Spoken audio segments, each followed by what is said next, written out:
of amazing pilots in the galaxy, but only one can stand toe-to-toe with Luke Skywalker. Ladies and gentlemen, Wedge Antilles himself, Denis Lawson!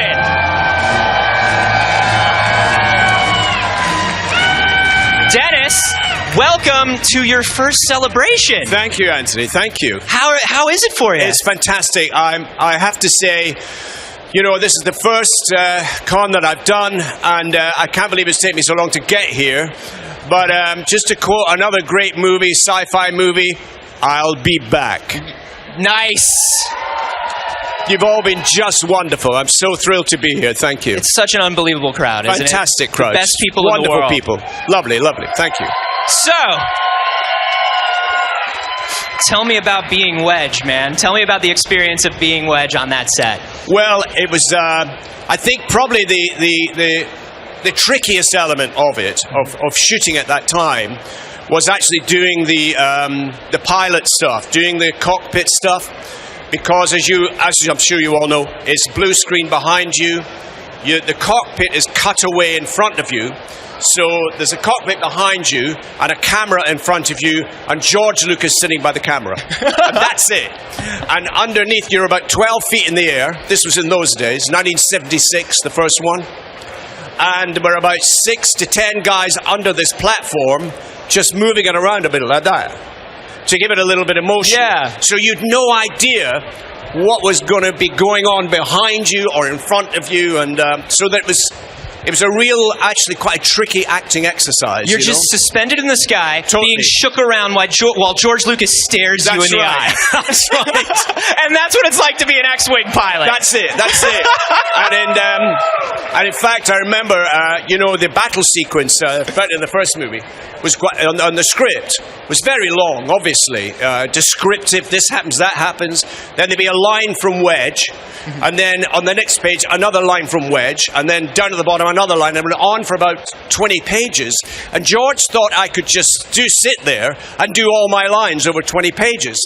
And it's not really possible. So what we did in the end was, George said my line, and I said it back to him. So not only is he staring you in the face, it's like an exercise in repeating them exactly. And then I did another. He said, look up and say that line. Now look down.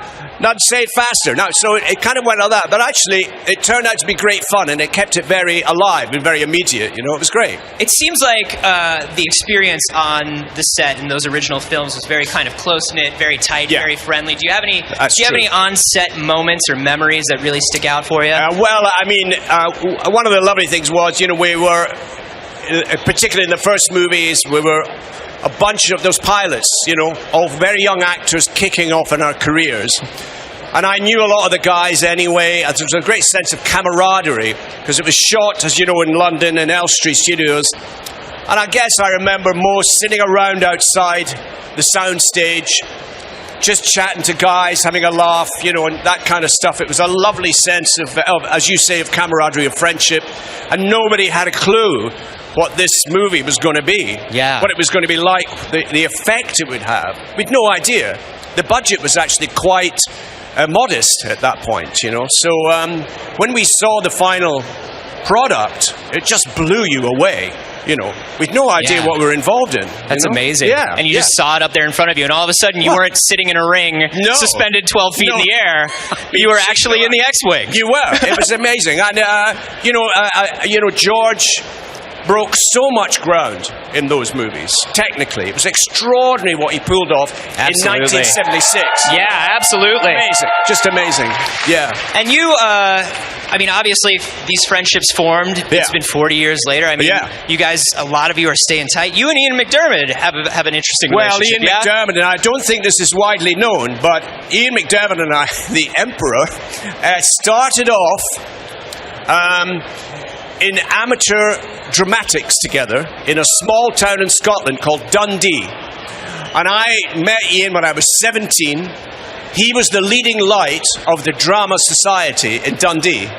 And so we did about 5 or 6 productions together as amateur actors. And then we both auditioned for Glasgow Drama School on the same day.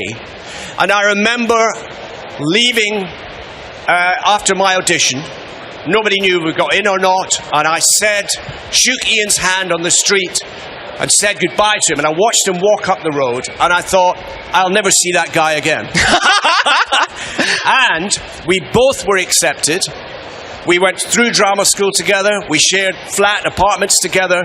And so when I meet him now, here, for instance, it's kind of surreal, the journey we've been on. And he's an extraordinary actor, great stage actor, too. Can I tell you how much I would watch Wedge and the Emperor as roommates? Can I tell you how much I would watch that show? That's amazing. Yeah. But you're connected to Star Wars Galaxy in so many other ways. You are Ewan McGregor's uncle. I have that privilege to be Ewan's uncle. Yeah. He's fabulous. Yeah. Did you? Can we thank you for getting Ewan McGregor the job? Well, no. God, no. No. I mean, he did see me, hopefully, when he was very young, like 8 or 9 or something like that, in Star Wars. And he was terribly, terribly excited by that. Yeah. You know? But I have to set the record straight here a little bit, because he likes to tell the story that I told him not to do Star Wars. Now, that is not accurate. I want to let you know. All I said was, be careful. Be careful of it. You don't want to be, as a young actor, you can get so identified with a role, it can be hard to move on. Sure. But of course, he's so adaptable, such a wonderful talent. There's no way, and I'm glad to say he completely ignored my advice. Thank God. Yeah. You know? Yeah, we were very lucky that he did. Yeah. So here you are at your first celebration, mixing and mingling with this crowd. Yeah. Have you had any fan interactions yet that have been memorable for you? Oh, I have. So, yeah, absolutely. Yeah.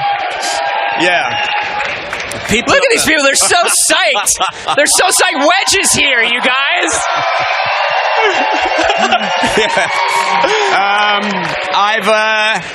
I don't know. I've found some of it, actually, to be honest with you, I find it very moving, a lot of it.